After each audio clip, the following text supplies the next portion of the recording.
To the CHGO White Sox Podcast, coming to you live from Studio B of our CHGO offices here in the West Loop of Chicago. I'm your host, Sean Anderson. Alongside me, Jared Wyllys, our CHGO White Sox baseball, I already said CHGO White Sox. CHGO baseball beat writer, because he's not just White Sox. The privilege of both teams. You could do it both. You can follow Jared at JWillis on Twitter, Y's instead of I's. And the man in the middle is Herb Lawrence. Hello. You can follow him at Ecknerwall23. He's our CHGO White Sox community leader. You can follow him at Ecknerwall23. You can follow me at Sean_W_Anderson. You can follow the show at CHGO_White Sox. We're being produced today by Sarah. Hello. And we are coming to you live on this Sunnyside Summer Thursday. This is the CHGO White Sox Podcast. Head to sunnyside.shop or head to the nearest cannabis dispensary and use code HICHGO, that's HICHGO, for 35% off your first order. Bright buys every day, only for 21 plus or Illinois medical card holders. Last night was an exciting game for the White Sox. Another loss, but hey, what do you expect for this team? They were down 1-0, even though Jonathan Cannon was fantastic. We'll talk about Cannon's start. But why don't we just start with, the at-bat that took one pitch? Yeah. He stepped in off the bench and on the board for the Chicago White Sox. They were scoreless for the first 8 innings, and then Luis Robert pinch hits for, who's the leadoff hitter? I forgot. Was it Lopez last night? Oh, yeah, Lopez. Right. Yeah, and then Nicky's all excited for him because he bails him out. But yeah, Luis Robert Jr. had a scheduled day off, gets pinch hits for Nicky Lopez in the 9th inning, and sees the first pitch from Michael Ballman and takes it over the yard. And look at you! You got the chain on. Damn right. Oh, that's what I noticed too. He's repping. I didn't even see that. Very subtle bling you got La there. Pantera. But La Pantera goes deep, makes it 1-1, and then the White Sox blow another extra inning game. But two positives being Luis Robert Jr., Jonathan Cannon. Let's start with Robert Jr. Are you guys surprised that he just keeps hitting home runs? It feels like he's only hitting home runs. Can't get on, via a single or a walk. But I'll just take a ton of home runs for Luis Robert Jr. It's not a bad way to live.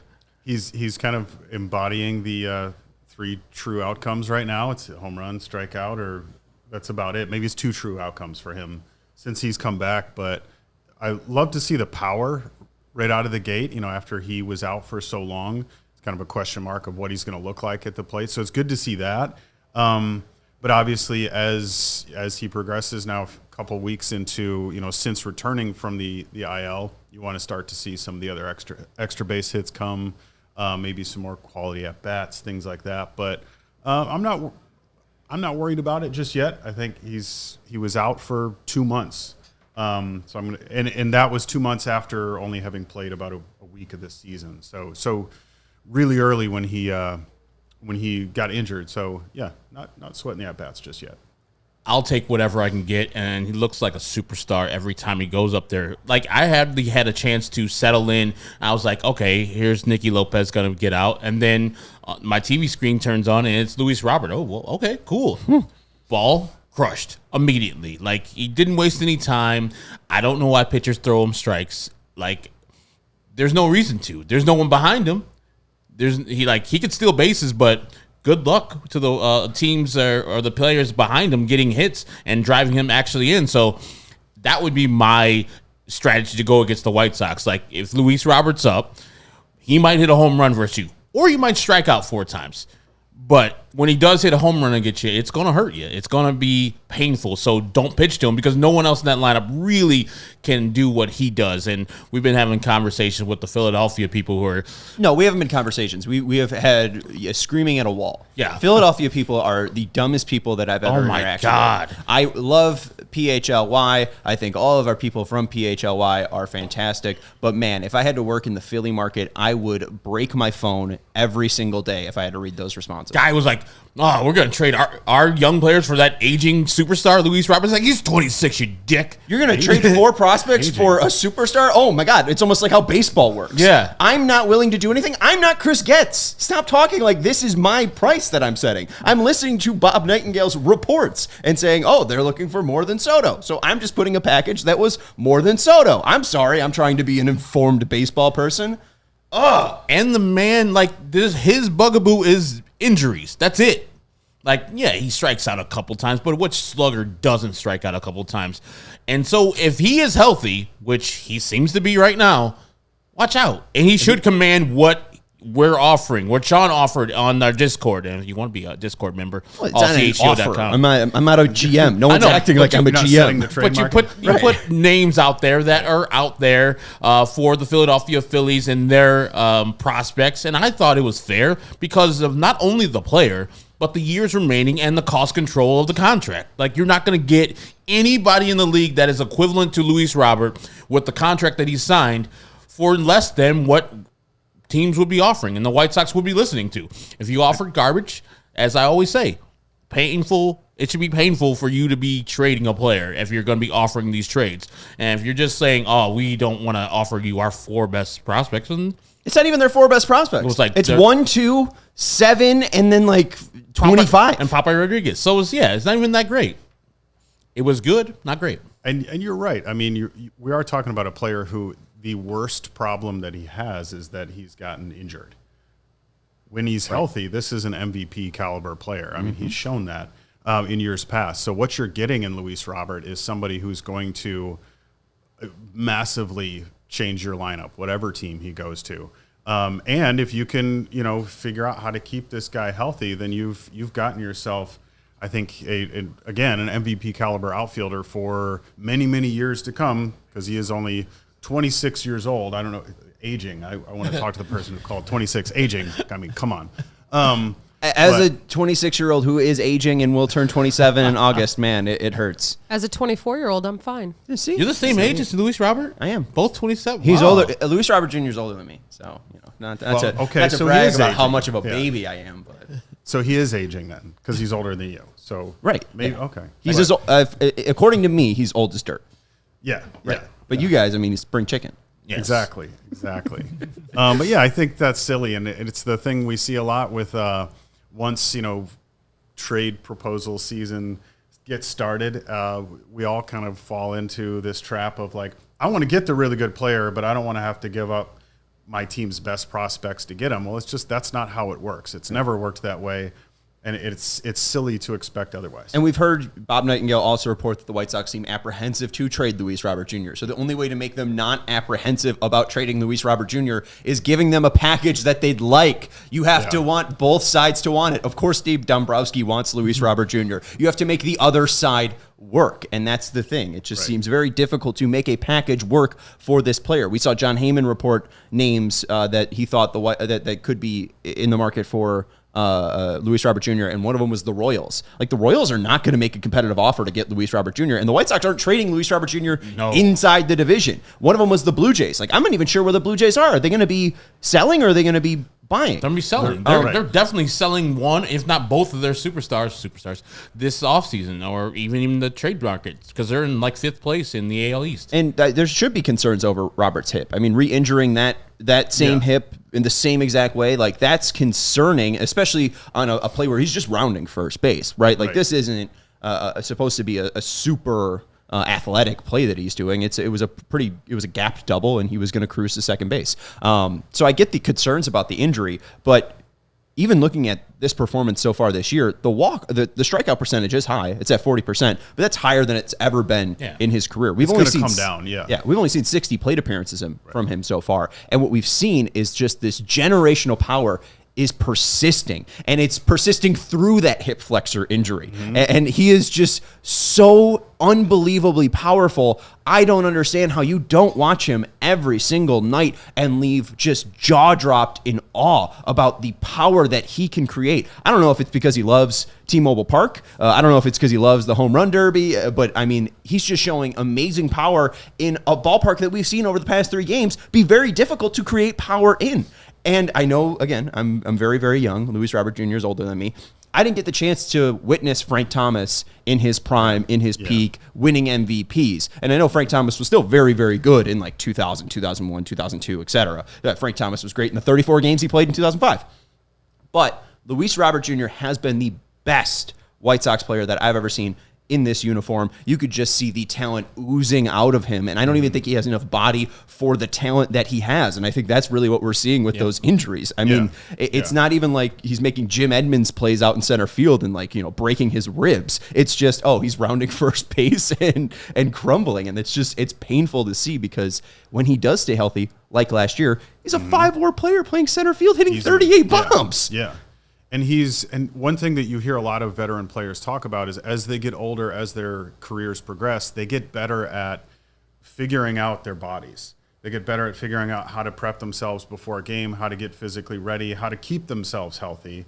And as though he might be aging, as a young player at 26, that's probably something that he doesn't really have a full grasp on yet. So there's room for that to change in his career.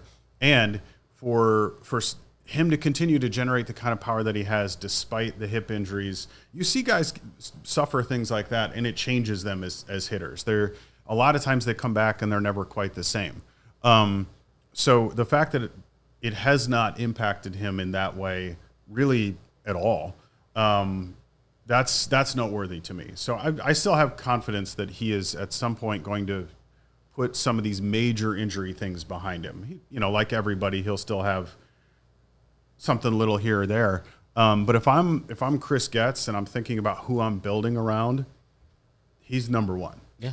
That's the one guy who, going back to what we said earlier, unless you just blow me away, I'm not trading this guy. Well, and two, the package, at least from Philly, that I proposed, Painter is worse than Schultz right now. So, I mean, you already have a lefty, 2 lefties that are better than Andrew Painter, and Painter's coming off, I think, Tommy John or some severe shoulder injury. So that's really not super enticing as a main piece. And then Aiden Miller, I think, is the other guy from Philly. It's like, that guy has to be as good as Luis Robert Jr. Why would you trade Luis Robert Jr. if you already have Luis Robert Jr.? The point is like, just kind of double down. And you have this guy for 8 years, $88 million.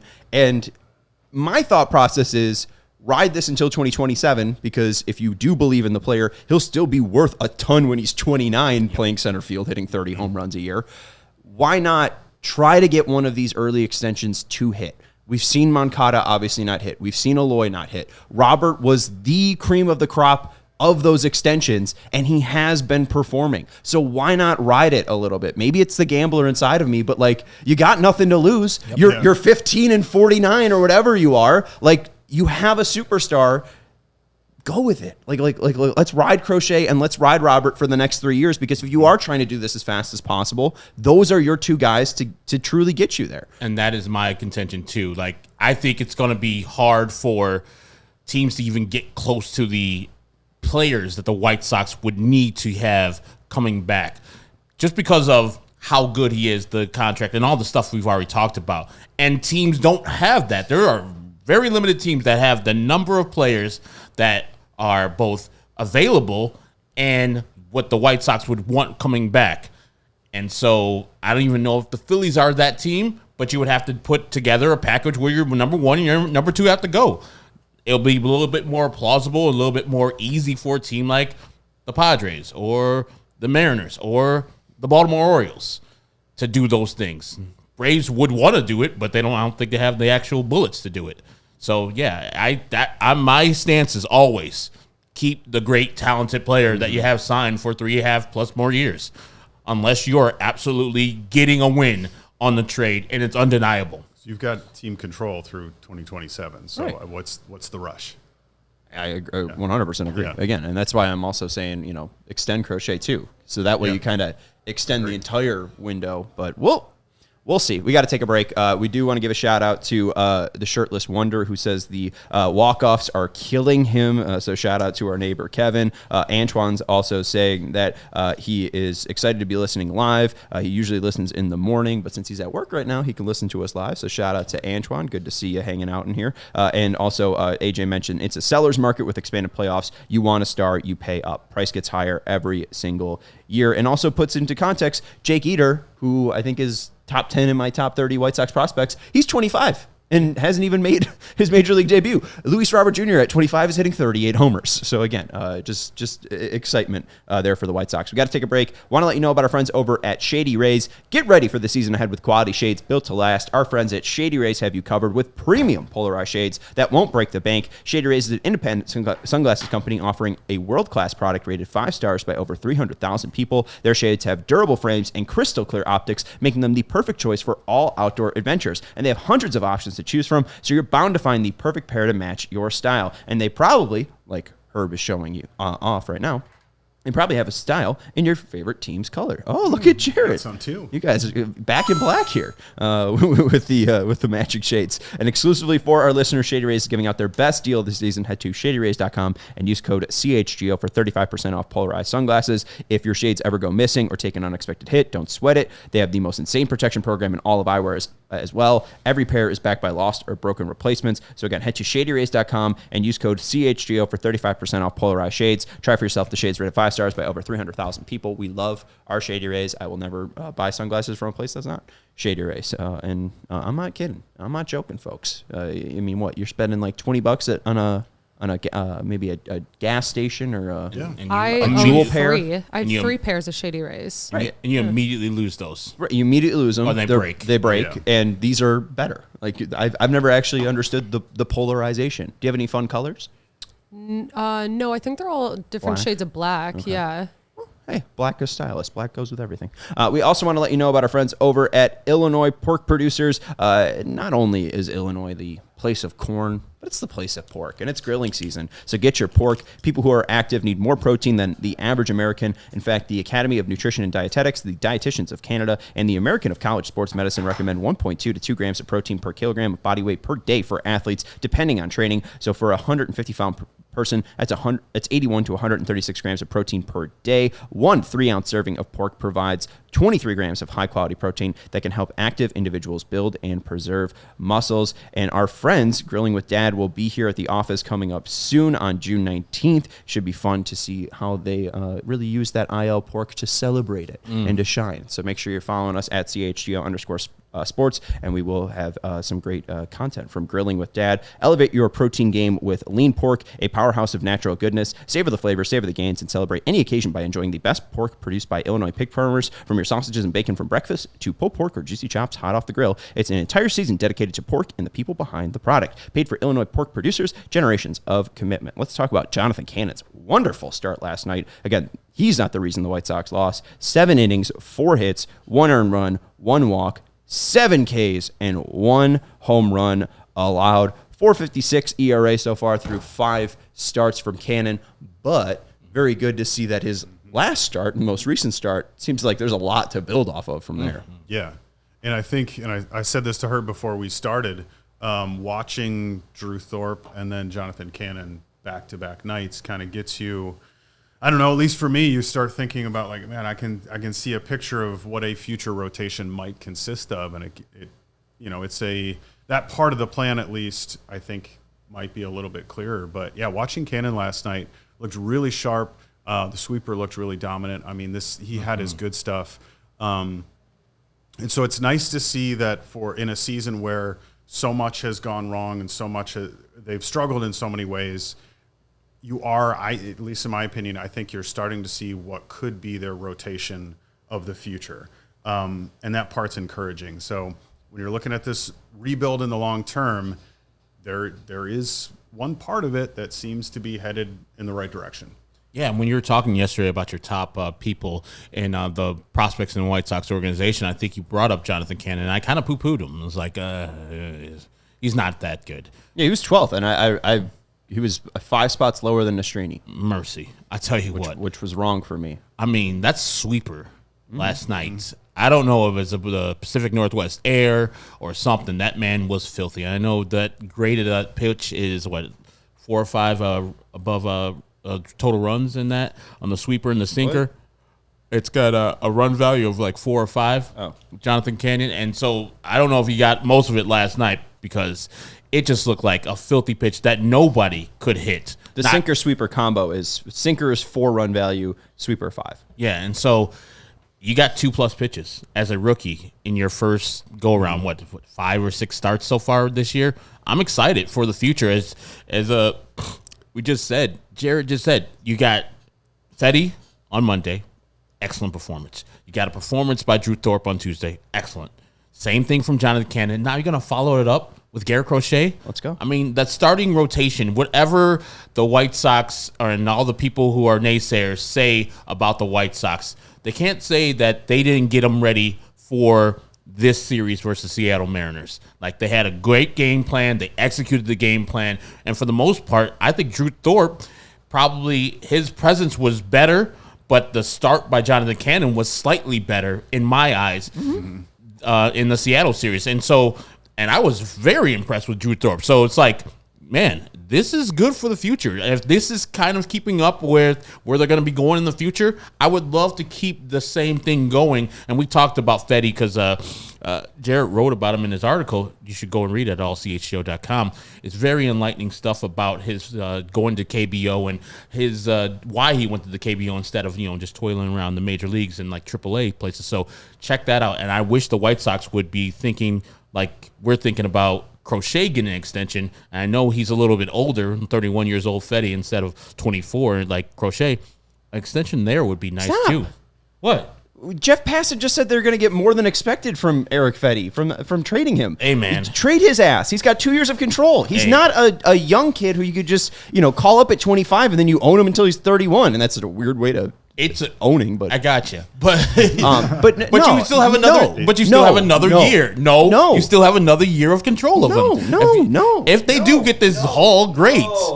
But still, you have found money there. And either way, and having him in the clubhouse, I think, is a good thing for the young players and to learn some things about both struggle and persevering and how to pitch like Fetty knows how to. Real quick, I didn't know you used your time machine to go back to 1980s Athens, Georgia, and went to smoke their crack. I mean, I was reading up on REM. They just got introduced into the Songwriters Hall of Fame, and Bill Berry was talking about all the crack around his house in Athens, Georgia. Good to see that you went and.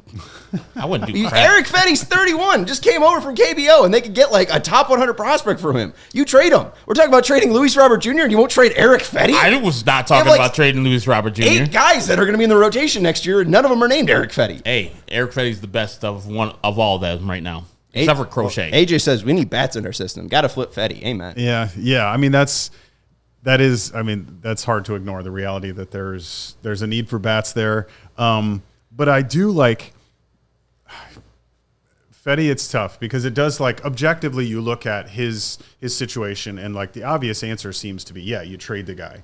But one thing I want to kind of pick up from something that Herb said was, if you look at the rotation the way it's built now, there is no veteran presence whatsoever other than Eric Fetty. Eric Fetty's a guy who had 6 years in the majors before he went to Korea. He pitched for the Nationals for parts of 6 seasons, spent the year in the KBO, and now has come here.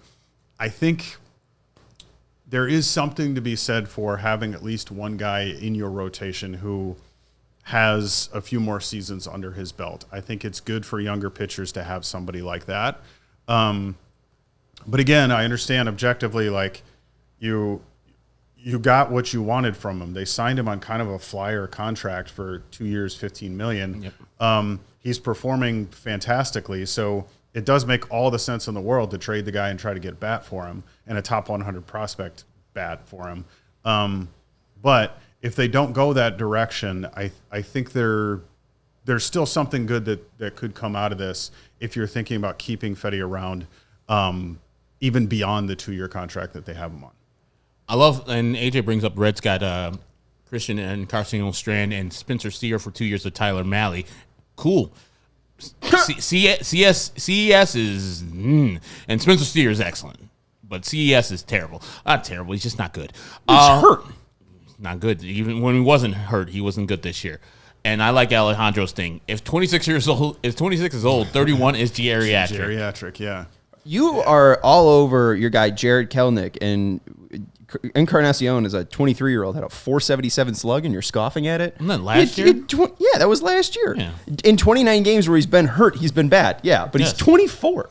So again, and as Alejandro, our guy, diehard, is saying, if 26 is old, 24 must be young, and 31 is geriatric. So almost dead. There you go. Put Almost him out dead. to pasture. Antoine also bringing up, he has the same pitch for Pham, but I'm with Matt, who says Pham's 36. You also have only 1 year of control. You have to get anything from any of these guys. I know you had the article about trading people. We'll get into that in a second, but I just counted 10 guys that could be in the rotation next year. Crochet, Thorpe, Cannon, Nastrini, Schultz, Mason Adams, Kai Bush, Jairo Iriarte, Grant Taylor, and Jake Eater. It depends on how Iriarte and Schultz finish out the year, but Mason Adams, Iriarte, Taylor, and Eater, they all seem like they're knocking on the door. You have to have spots for them, and I'm not going to give it to Chris Flexen or Eric Fetty. I understand you want a veteran presence at some point, and we saw the importance that Lance Lynn had to Michael Kopech and Dylan Cease when he first came over, but I really do think that wears off. I think it's only for a little bit. It's more important to have those coaches with that veteran presence. Yeah. I think that's the point of coaches. Have your Drew Bruteras, have your Grady Sizemores, have those guys that can bring their playing experience to these players, and they don't have to be players necessarily. Because, again, we've seen the Martin Maldonado experience.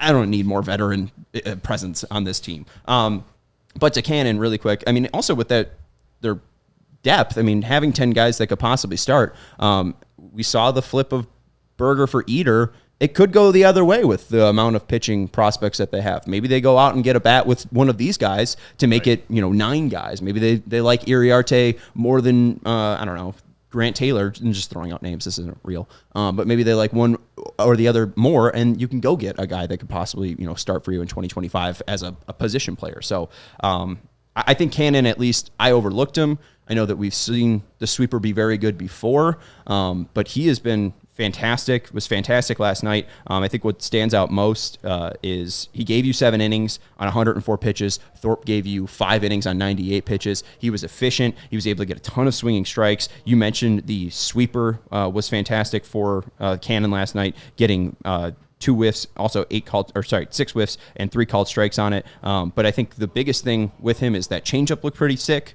better than it has, and he's got 3 fastballs. And we've seen with Fetty, having 3 fastballs or having 2 fastballs for his sake, that is where it seems like guys who don't throw 95 are going. Is, all right, to righties, I have a four-seam fastball that I could throw at the top of the zone to righties and lefties. Right. To lefties, I can throw that cutter that goes in towards them, and that sinker I can bust righties in with. It seems like Cannon does have a modern MLB pitch mix, and especially with how good that sweeper is, I think he could start throwing it more than he did. He threw the sinker more than the sweeper last night, 28% to 26%. Maybe he's a guy that throws his sweeper 32% and just uses his best pitch a little bit more, and he could see some of those marginal gains where he gets this performance more consistently rather than giving up like 8 hits to the Rays. Can I ask you a question about last night?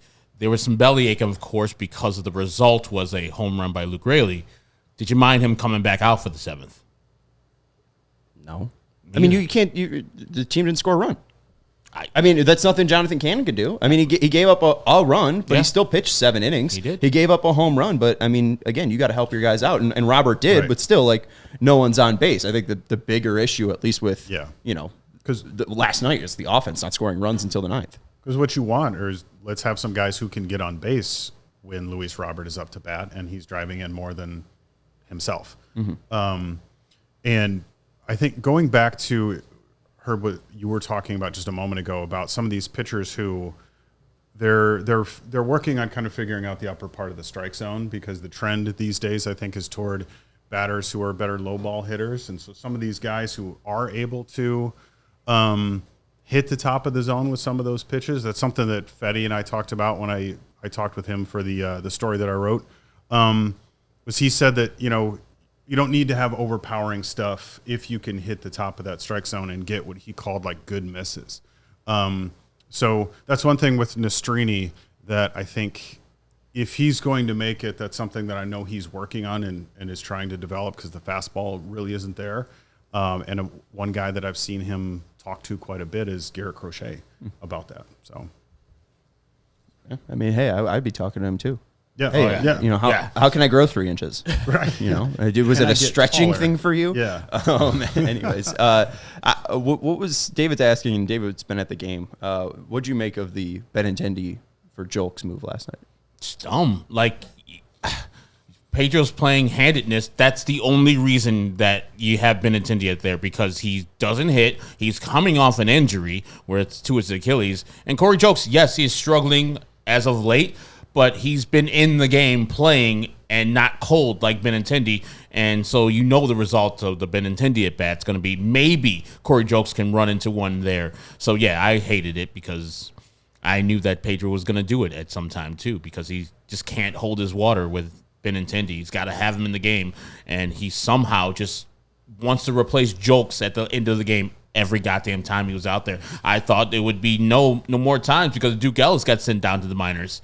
But no, Benintendi's back, so Corey Jolks got to get moved out for his bum ass. And something that we are watching and have been watching, and we're going to continue to watch, I'll bring this up to update people. We're going to take a break in just a second. But Pedro Grifol has managed 231 games. The Baseball Reference rate stat for managers is 315 games. So we need 84 more games for Pedro Grifol to be able to qualify for this list. 365 managers have managed at least 315 games in their career.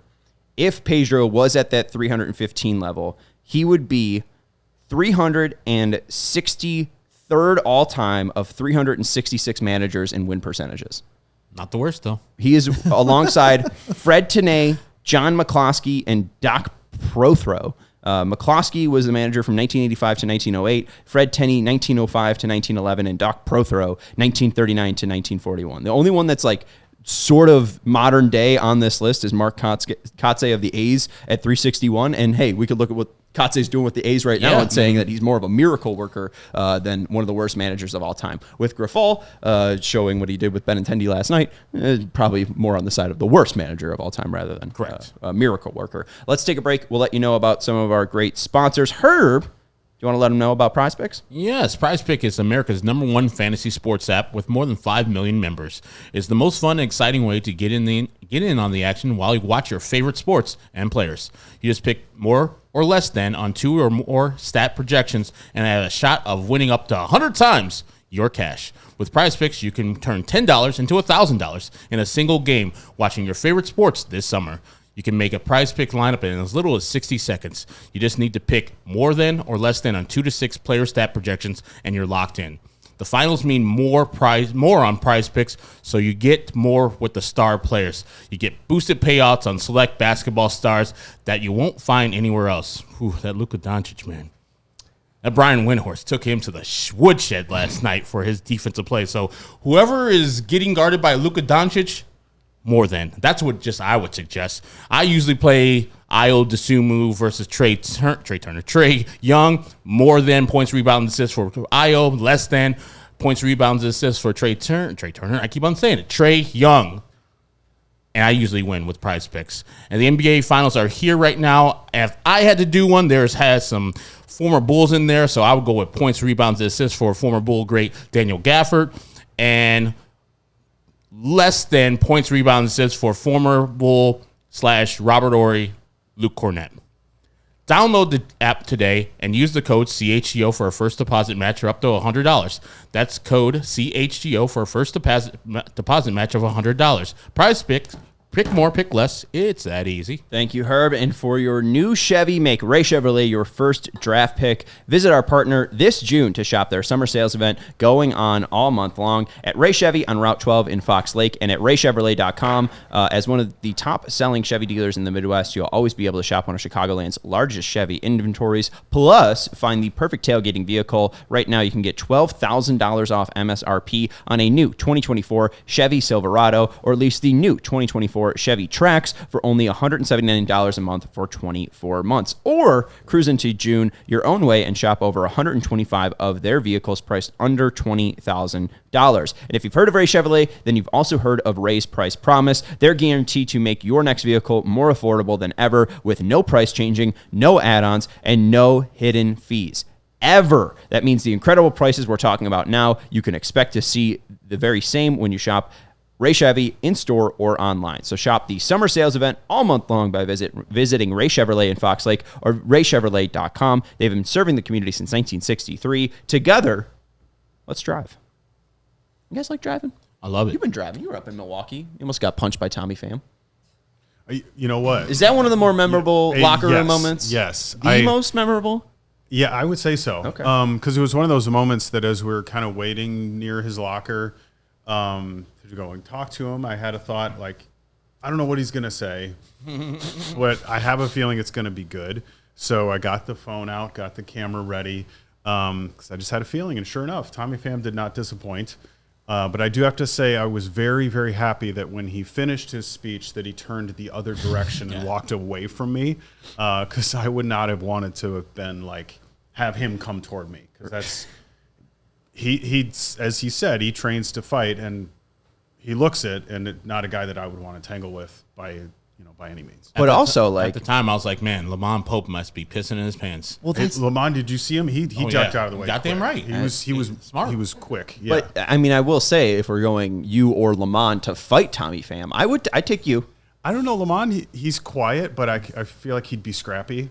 I've never seen Lamont in person. He seems smaller than you, which is why I'd go with you. He's average height. Yeah, he's pretty average height. Lean and lanky. He could probably get in there and be scrappy. All right. Hey, I mean, you're talking about his quickness, getting out of the way of Tommy Pham. Yeah. Maybe he's got some like some head.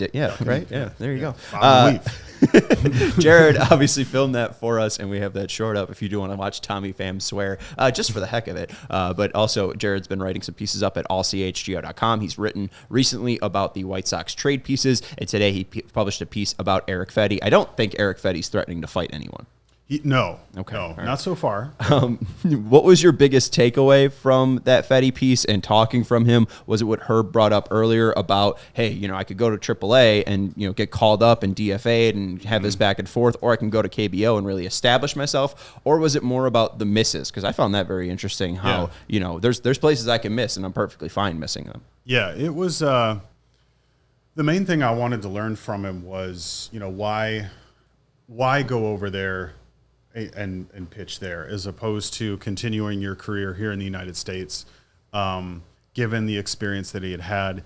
And so that was one of my first questions was just, what made you decide to do that? And I quoted him in the story, but as he said, he's like, you know what, in AAA, I would see guys pitch really well and go nowhere. I would see guys get DFA'd over and over and over again and get bounced around all over the place. And he wasn't the only one I talked to for that story who said something to that effect. Mike Tauchman of the Cubs, who also spent a year in Korea, said something very similar. He was like, yeah, when you're in AAA, you kind of get, you're like this moving piece as opposed to, a member of a team. And that was one of the things that Fedde said was he was like, I just wanted the stability of knowing I'm going to get the ball every fifth day. I know who I'm pitching for. I don't have to think about, am I going to get moved back and forth, shuttled around, DFA'd, all that kind of stuff. So that was one thing that helped answer that question and made a lot of sense. But then when I talked to him about like, okay, well, what did you figure out while you were over there? And he talked a lot about like feeling that he could take a certain pitch and just really work on it against actual batters in game situations, as opposed to like, I could go throw 25 changeups in a bullpen session and it'll feel good, but you're not seeing how a batter is going to react to it in a game situation. So he said, facing Korean batters, he was able to do that, where he said, I could just go in and like pound a certain part of the zone with the same pitch and learn how they would react, so that he started to figure out like, oh, hey, when I throw this cutter up in this part of the zone, I can see that the hitters don't like that. So it helped him develop some of those pitches a little further, where he said, now I feel like I can hit all quadrants of the strike zone in a way that I couldn't when I was with the Nationals in my first stint in the major leagues. So really a beneficial time over there for him, because it does seem, the results are there. We're 14 starts into his season. It's legit. Because when I first, the first couple starts in April, you're kind of like, well, let's wait and see how this goes. Because I remember him mentioning right at the end of April that he felt like he had figured something out in Korea. And at the time I thought like, I'm going to make a mental note of this, but it's still early. Let's see where we're at. And then sure enough, here we are mid-June, and he's still performing the same way. So even if, kind of going back to what we talked about earlier, whatever happens with him, I think the White Sox have gotten what they wanted from this deal, which is really good. And for him as a pitcher and as a person, he's revitalized his career, which, that's exciting stuff for him just as a guy. So yeah, I really enjoyed talking to him and just kind of learning from his experience over there. Just looking at the numbers from his Washington days and then what he's doing now, I have to assume that he learned how to pitch, like how to actually set hitters up and to customize each at bat to itself, not just like, hey, I throw a sweeper that is my strong suit. Sometimes that's the other person's strong suit, so I don't need to go to that in this at bat. I'll save that, as Sean talked about. Like, he's not throwing those sweepers inside to the lefties. He's throwing more of that splitter down and away. And so he customizes how he's pitching. And I think in the article you discussed how, or I think Mike Tauchman was saying, like, it's more of a the pitchers are trying to, confuse the batters. Right. That's what they're trying to do. It's more of a contact-led league, too. So you have to find a way of getting outs by weak contact instead of I'm striking that guy out. And that was another thing that I asked him and a couple of other guys about was, what's the big difference between the batting or the philosophy in Korea as opposed to maybe facing AAA hitters or major league hitters here? And Fetty said it. I talked to Chris Flexen about it because he pitched in Korea in 2020, and then Mike Tauchman said the same thing. It's a very contact-centric league. Guys who take pride in not striking out, who want to hit 300, and are much more likely to foul a pitch off as opposed to taking and things like that. Right, and I think that's what makes Fetty so intriguing and why I asked if you were smoking crack, because, A, he's 31 years old doing this, and you got such a bargain for him. You're trading everybody. You have so many young guys that could be getting starts. Make that room for them. But with Fetty, I think this is a great postseason addition to anyone because what I think that KBO experience, what he took away from is I just can't walk anybody. So as long as I'm able to put balls in spots where guys will make weak contact, and what he was able to figure out in KBO, he'll have success. He'll give up the home run every now and then because he throws 92. He doesn't have real swing and miss stuff. If a guy is guessing that pitch and guessing the right quadrant, he could put a pretty good swing on it. But I think it's great for Eric Fetty that through these 14 games, we see a ground ball rate that's below his career average because he's not trying to be a ground ball pitcher. He's trying to be a guy that gets outs. And he is really thriving at his job. And you see that with his best season in Washington was a 1.2 WAR season. He's already eclipsed that already, according to Fangraphs. And he's at 81 innings pitched in 14 innings. He's on pace to pretty much pitch 180 innings, just like he did in KBO.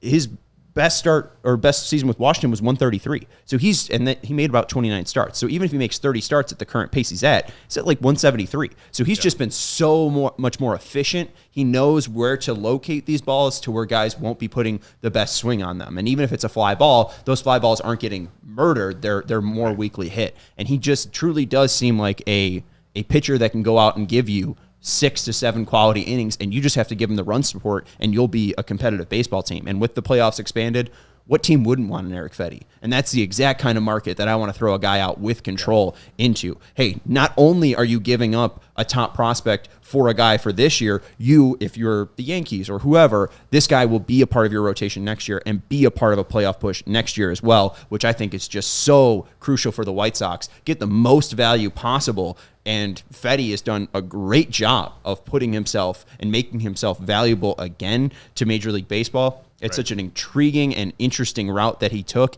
And for the White Sox not to capitalize on that by trading him, I think it'd be a poor decision.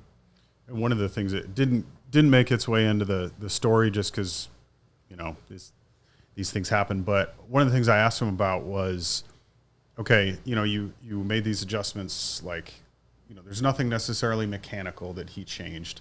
This is more of like an arsenal thing or an approach thing. But I said, is there anything else about the way you pitch that you feel like is different now than it was before? One of the first things he said was how much more like mentally he goes into a start and he's like, I want to get to the 7th inning at least. So he goes into it now and he's like, that's something that I picked up in pitching in Korea was like, I want to go as deep into the game as I can in a way that he didn't feel like was there when he was with the Nationals. So that innings workload, like he didn't say this specifically, but I think having that high number of innings is something that he's taking a lot of pride in because like he told me, I want to get as deep into these games as I can. And I was talking to you about this before the show. It seems that, and I haven't checked everybody who's went to Korea or Japan or the Chinese league, but it seems like when players go over there and they come back, they're better for it. Mm-hmm. And I think maybe just, thinking on just off the top of my head why that would be just the lack of distractions. Like you are there to pitch or hit. You don't know the language, more than likely. You don't know the areas, so you're not going to be going out to the nightlife too much. So your focus, and you're away from your family, more than likely. So your focus is baseball. And you can pick up things like he did, like, hey, in Korea, they want you to pitch a certain amount of innings. He did strike out like almost 200 batters last year. Mm-hmm. And so he had success. He was the best pitcher in Korea last year, and they wanted him to stay. But like he learned, like, hey, my focus needs to be on baseball, and I think that might have helped him, like just to focus on the task at hand. When you're in America, you probably do your regular American routines and go home to your family, which is cool. It's excellent. You should do that. But I think more players should see the example of Chris Flexen, Eric Fetty. Eric Fetty's like the outsized version because he's really good. Chris Flexen, he came back his first year after he was kind of good, and now he's settled back into Chris Flexen. And Mike Tauchman has had a second career now with the Cubs where he's actually starting every game instead of toiling around everywhere else. Mm-hmm. So I would say a player that is kind of that 4A guy, instead of going back to another organization, they should check out Korea. Yeah, and we'll see. But, I mean, we're also seeing some more unique schedule changes even at the major league level. We saw in pro ball for Noah Schultz, he become the Saturday starter for both Kannapolis and Birmingham just to get him in that routine as well. Maybe it's not a little bit more consistent as the KBO. You're starting every 5 days, but it's still a routine to get you used to what you're going to be able to do. With Crochet, he wanted that routine of a starting pitcher, right? He didn't want that up and down of being a bullpen piece, and we've seen what that has done for him. So it's good to see these guys be put into situations and spots where they can succeed. Let's go to Crochet. He'll be pitching tonight against the Mariners. Is it even mentioned bringing up the win word at all because Crochet's on the mound or because Castillo's going up against him? Let's just hope Garrett Crochet has a good night, and we'll see what happens with the White Sox offense. Do you expect Crochet to dominate and continue to dominate like he has been? Aren't they missing Castillo tonight? I thought I saw it was Emerson. What's his last name? Or not Colt. Are they Emerson I Hancock? think Emerson Hancock tonight. Oh my God, the Mariners are little brother, and it's Hancock tonight. Get ready for the W is what I'm saying. I mean, the other day they brought Jonathan Diaz back to up. Friday. Whoa. Yeah, they did that for the White Sox. They're like, we don't want to waste a Luis Castillo on a White Sox win we can get because we had Jonathan Diaz pitch on Tuesday and sent him down to the minors immediately after that start because the White Sox only got 3 runs off of that bum. So, yeah, I'm thinking they're thinking this guy, if he gives us 5 innings and only 3 runs, I think we'll be fine. But that opens the door for Garrett Crochet only giving up 1 or 2 runs, and then once he leaves the game, the bullpen's going to give that game up. You know Probably. it. Well, 100%. But can they even score runs? I mean, I know it's Emerson Hancock, but I mean, outside of Luis Robert Jr., I don't know who they're going to eat. Knife. Oh, they're going to eat. You're saying they're forking knifing Emerson Hancock? Isn't this the whole thing from the 2022 and 2023 team that was much better? 4 runs. They're going to score 4 runs? That's eating for the White Sox. I'll take the under. Delicious eating. Also Emerson. Maybe, Paul DeYoung he'll run into one. He'll give you a home or 2. Gavs do. Yeah. So, yeah, I think they're going to get some runs off this guy. And then once Crochet leaves after 6 1/3, that bullpen is going to be really bad because I'm sure that Michael Kopech won't be available for some reason, even though he looked good last night.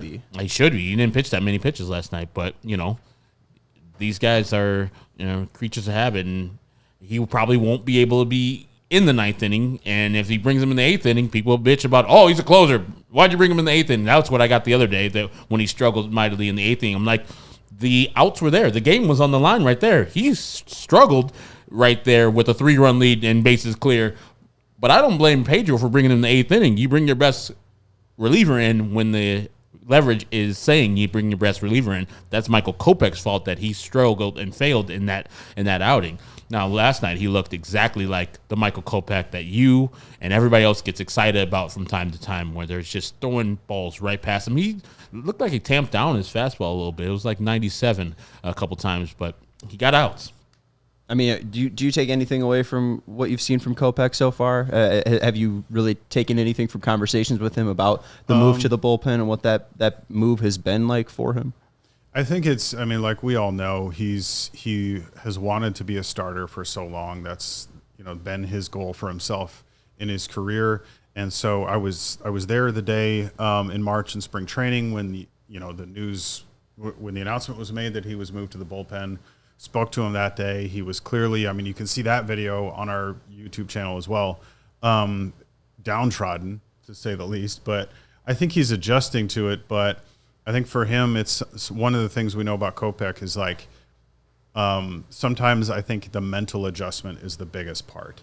And I think that's what we're still seeing him work through is he's got this stuff. I mean, you look at the stuff that he has.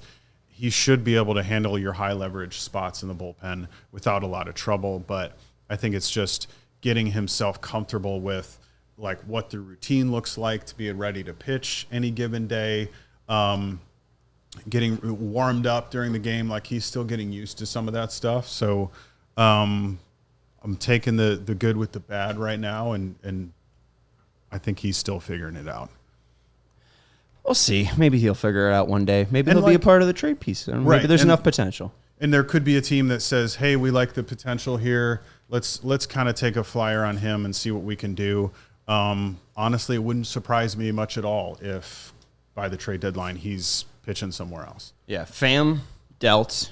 Fetty dealt. I know you're hoping that he's not. DeYoung's probably dealt as well. DeYoung's probably dealt. I've made the case for keeping Corey Julks. I've also made the case that you could probably trade Corey Julks.